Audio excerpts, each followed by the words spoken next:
Hello and welcome to the 21st Bo Cameronian Arts Awards on Set. My name is Miriam and I am your host for this session. And today we're talking with the nominees of the Best of category. Hello and welcome to all of you and congratulations with your nominations. Hello. It's so great to see you this morning. So we're going to start with a very general question. A very easy one, okay? What does excellence mean to you in the context of our Malaysian performing arts? Yeah, I think in terms of the production value and artistic value need to be balanced, so that both sides of the world will get what they want. Yeah. And it's a good production to me. Yes. Thank you. That's quite holistic in that way, right? You're thinking about audiences, you're thinking about production and stuff. Correct. Anyone else would like to chip in? That would be everybody basically doing what it says on the tin, following the instructions that's in front of them, and then we work together, that teamwork. So one message, one melody, one direction.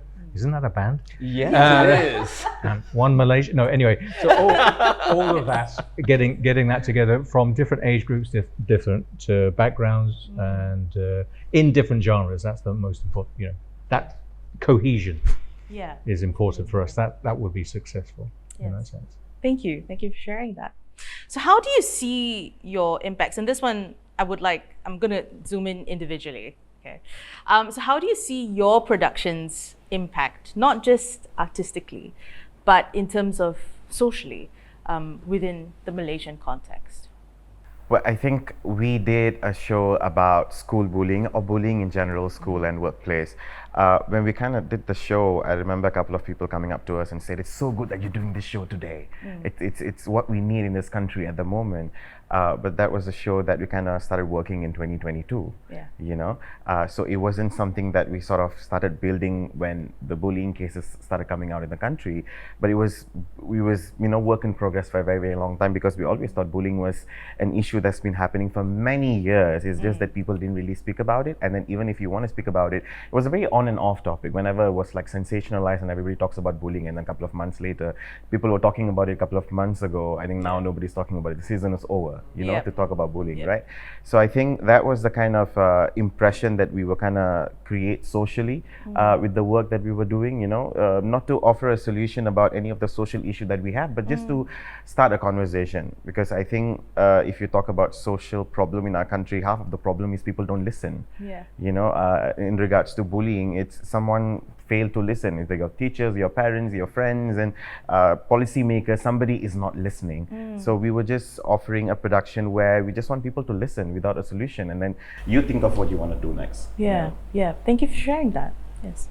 Imran? I think for us, Setanggi Tari Melayu really elevates the Malay dance varieties and also the richness. So I think the reason why we want to do Setanggi Tari Melayu is because we think there's lacking of staging the Malay dances. And because my artistic director really wants to Malay dance has so much things to offer. And we cannot see it every week. We cannot see it, it's not there for the people to come and see. So how do we weave and portray all this richness, the costumes, the forms, the songs into one productions with the spectacular factor, of course, and to be able to infuse, I think this is always what Dr. Joseph wants, to highlight the power of women. So that's why we interweave all the dances with the storyline of the princess becomes the queen after that. So I guess that's where people wants to see our heritage and our richness of the treasure of Malaysia dance. Yes. Thank you. So we go from, people maybe not listening and continuing the conversation to bringing out our heritage and ensuring that legacy or that value continues within society. William, your production is on Animal Farm. Yes, Animal Farm is, everybody who has read the novel, everybody love it, just because of the content and also the story behind it. And it reflects what we are facing right now, especially now, because if you look at the political scenario, situation now that happens right now, it tells us a lot of relevance when you watch the Animal Farm. Either you read the book or you watch the show. And of course, to me, it is a show that will put the audience to think about your choice, because we as a human, we have the right to choose what we want in the world. Of course, there are some boxes and limitations. However, we do have the choice to do the right thing. So either you choose to become the boxer, or you can become the one that actually stand up for yourself. So there are so many choices there. So we want people to actually start thinking about what you want and what the government has given to you right now and what you feel about it. You'll not just go with the flow. If you go with the flow, then you will only work harder and harder, right? So I think Annual Farm has done this, and we hope that this will give the people or the audience perspective to think. Sometimes we are too swamped with the social media stuff, a lot of news here and there, some fake, some real. But we do need to have a time for people to sit in the theater quietly, just enjoy and listen and feel it. And we hope that it will give you some, spark here, spark there, joy spark you, so that you can think further and know what's the best for you in this country or in the world. Thank you for sharing that. Kevin. Yeah, listening to those three, that's quite impressive. For Tutan Festival Orchestra, it's probably a slightly different perspective in what we're offering. We offer the opportunity for musicians to play the very best arrangements and versions of the music that is out there, and bring that to a national audience in that sense. So we are replicating and bringing what you would probably see, on the big screen or on the small screen or whatever, and bringing that live. That's the shared thing. I think it's very important for all of us, is that shared experience. Getting out, getting away from the screen, getting out of the office, getting out of the bedroom in that sense, and getting to a venue and supporting live arts and listening. You were talking about listening earlier.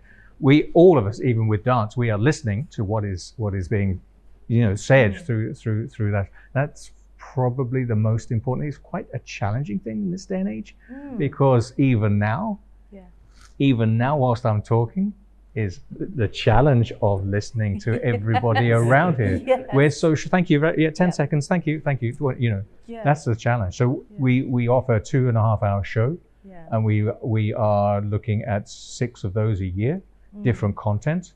We are commissioning Malaysian and regional composers. One of the big things we're looking at is commissioning regional and Malaysian composers. That's a big thing for us, and later in the year we're doing that as well. So yes, listening, opportunity, sharing, fellowship through live performance. Yeah.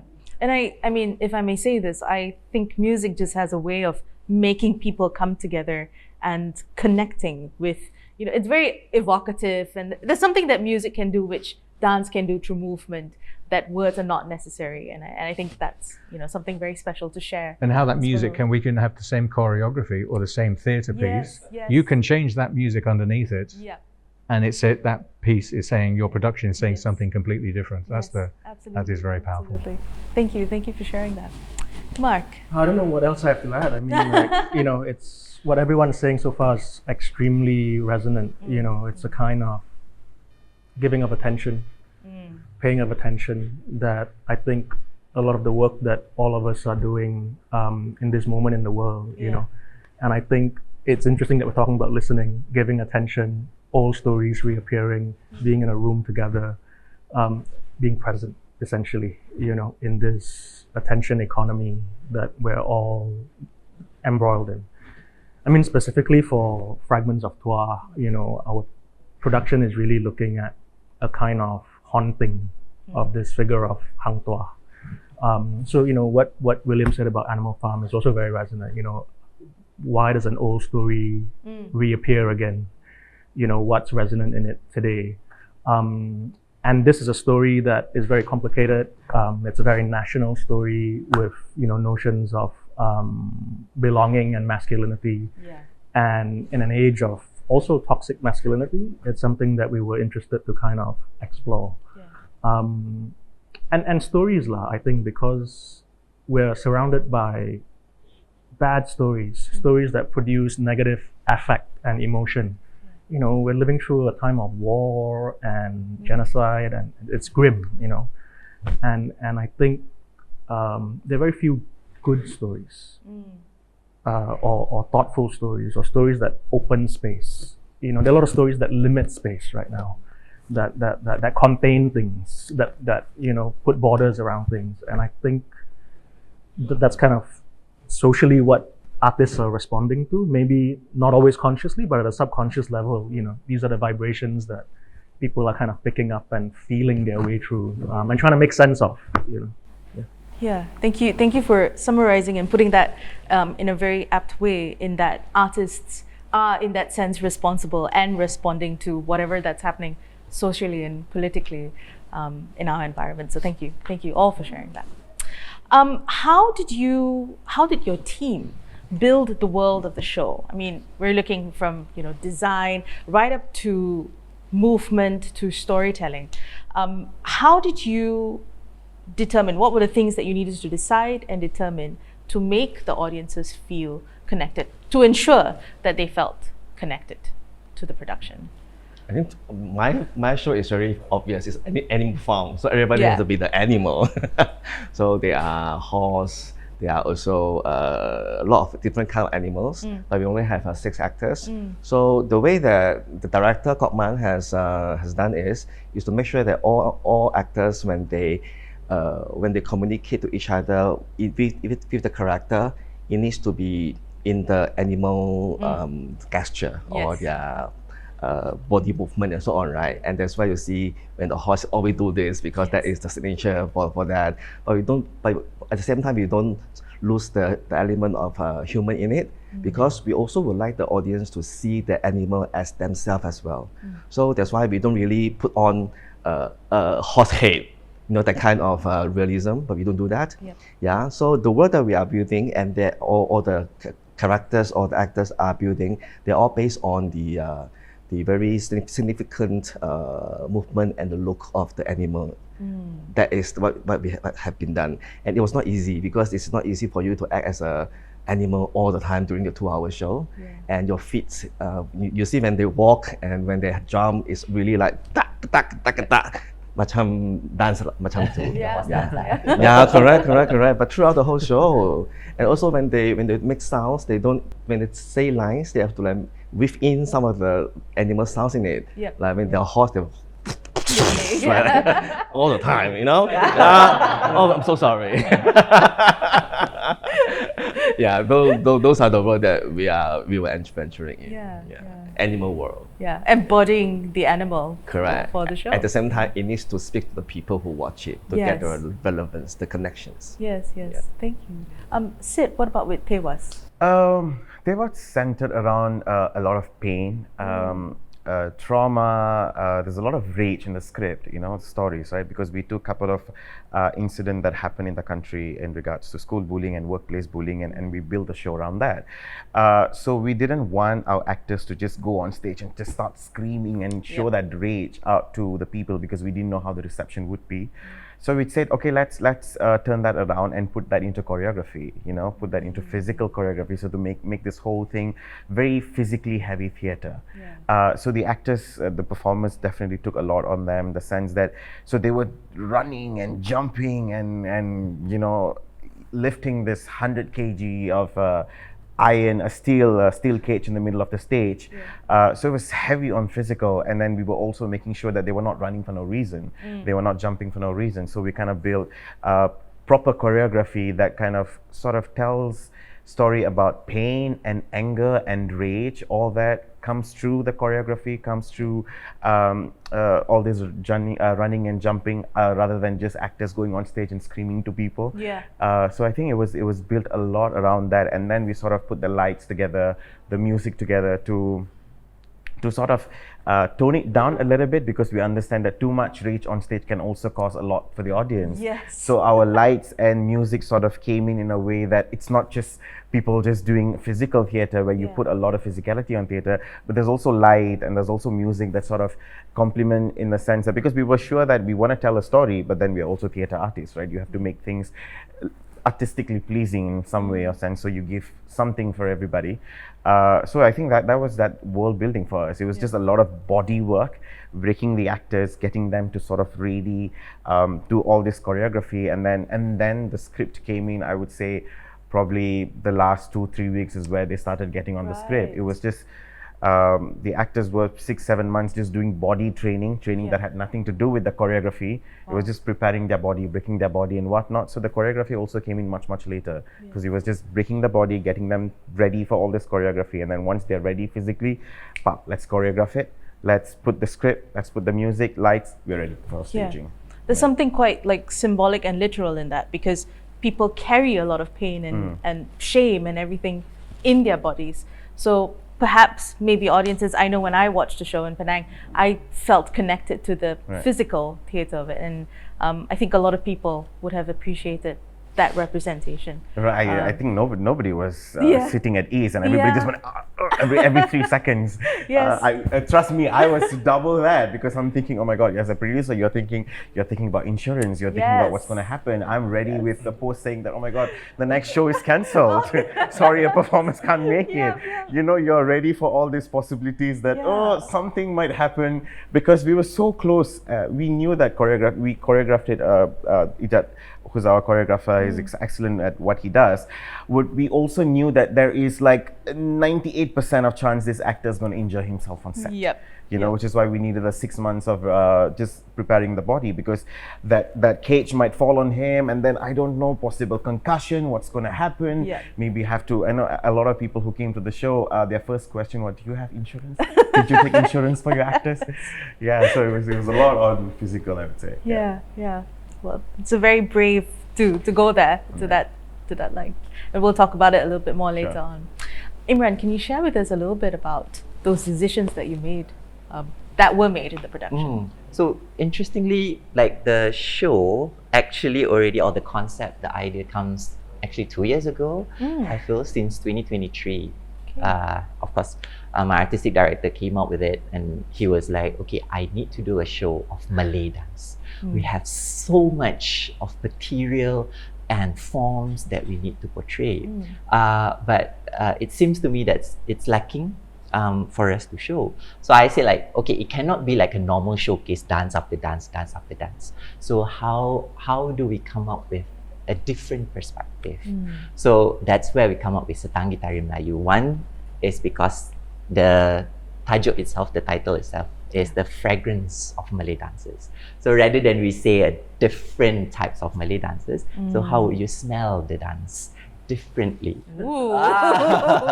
So we were taking along that. So the idea comes from there. So, and then we identify, okay, which dance we want to do.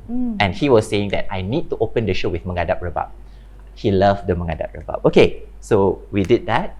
And then comes, okay, we need to have Joget Gamelan, we need to have Joget, we need to have dance, Zapin dance, we need to have Asli, and all these elements combined. So we decided, okay, so why don't we innovate the dance? So using the traditional movements of the foundation of Silat, and create that our own Setanggi Joget Gamelan, or Joget Zapin Setanggi, as well as Terinai Setanggi. So it is for this production, rather than just portraying what is original as usual. So then from there, only we brainstorming, and okay, we need a story, and comes the story inside, and we select the choreographer. Then the choreographer would know, okay, so I need to do which dance, Terinai dance, Joget Gamelan dance, Zapin, and such, and a different acts as well. So from there only we bring it to the designers for the set to understand the whole scene, and then for the costume to see, okay, it needs to be vast and like really, really spectacular. Hence comes the, you know, the one scene of the reigning or the crowning, where we need that crown, and then comes the spectacular factor where we need to fly Nadira on top, as well as coming down the crown. So so it's all that coming in, and then I think it took us about 6 months to at least rehearse, as well as to just like brainstorming and underline, okay, what would happen if like this would be. And of course, after that becomes the full dress rehearsals where the technicalities comes in. Yep, And such. yep. So interestingly, the designing comes from what dance first, and then the story comes in, rather Yes. than the story and then we fit in Yes, the dance. yes. And I think that also translates a little bit about the movements too for people to take in. Yes, we'll dive into this later as well, further. Mark, can I just move on to Fragments of Tuah? There's a lot of wavy stuff happening, a lot of papers, a lot of words. Tell us a little bit about those decisions. Yeah, so I guess the central idea for us was really to work with the idea of the unreliable narrator. Because the Hikayat Hang Tuah, and Hang Tuah as a figure lies between sejarah dan cerita, Yep. story and history. Yep. You know, he exists in the Hikayat Hang Tuah as well as the sejarah Melayu, right? And if he had truly existed, he would have been a composite kind of figure from legend and reality. So we were thinking about solo forms on stage. Very early on, I had the idea that I just wanted one person on stage, and this person is a kind of unreliable storyteller. So in I think many traditions, the figure of the itinerant storyteller, the penglipo lara, the lang ting tang man, exists in all our cultures. And of course there are contemporary versions of this figure, the stand-up comedian, the politician who stands behind a podium and says a lot of stuff. So we were thinking about even the social media influencer, which is another kind of usually solo performance. So we were thinking about all these forms of storytelling, all these forms of narration, all these forms of propaganda also. Propaganda is also forms of storytelling. Yeah. Point for us to explore, having Faik Shazwan Kuhiri as the performer navigate or retell versions of Hang Tuah's story, but in different guises. So sometimes he was taking the position more of like a stand-up comedian, and sometimes a solo singer-songwriter, because he sings about 5 songs during the shows. Yeah. So that was a way to kind of, from one body on stage, how does one body contain worlds, and how does the world contain bodies? This was something that we were thinking a lot about. Yeah. Wow, amazing. Can I just ask, how long did it take for Tacey to create that? The production uses a lot of different editions of the Hikayat Hang Tuah. So we bought lots of books, so we helped book sales, but we also tore apart tons of books in order to make screens, like projection screens. So rather than using conventional cloth for typical projection screens, Wang Tacey, our production designer, decided to take pages from all these different editions of the Hikayat and to weave them into screens. And in a very literal but also metaphorical way, like the projections that then we throw onto the screens come from different eras and representations of Hang Tuah, whether it's from that famous 1956 film, or images from museums that we found, or manuscripts that I documented when I was traveling in the Netherlands or in the UK archives, where they have all these manuscripts. But essentially the labor, the sheer hard physical labor of Tacey buying books from Shopee, ripping up books, and with some help from a few others, menganyaming, like kind of putting these screens together. Took like weeks of just physical labor of trying to bring it all put them together. Sorry, do you have a number? How many books you guys bought? Must have been like 20 or 30, I think. Kevin, if you could just share with us some of the decisions that you made. Yeah, the choices are made, or the choice as to what title we're going to go with Tutan is, and then it's a question of what goes in. We've got 90 minutes of music. What are we going to go in? Because there's so much that we could leave out. We're not going to please everybody all of the time. So with something like Salute to Cinema, then it's a question of we've got to honor the traditional Hollywood scene in that sense, back from the golden age, 1930s, 40s, 50s, and then bring it right up to, which is when they were more likely to write melodies interwoven into their work, right up to the likes of Hans Zimmer, where we are more now dealing with soundscapes. and to take that orchestra as a vehicle, as a conduit, and present all those different styles from the golden age through, of course, John Williams. You can't leave him out of it. And it's a question of what do you do, and what do what works you're going to do. We could actually program that every year, that same show every year, and still keep producing and offering great scores. So it's basically what tells a good story and reflects the genre itself in its best light. Yes, like not very easy decisions. No, it's not, and everybody loves feedback, and we and we get a lot. Why didn't you do this? Why didn't you? Hang on. Sabar. We'll do it. We'll see you next year for that one. Yeah. So. Come back next year.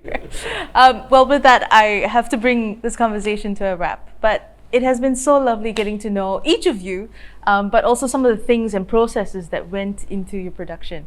So congratulations once again, and I know I'll be diving into these bits a little bit more with you later. These are the nominees for the Best of category. Thank you so much for watching. My name is Miriam, and we'll see you in the next section. Thank you.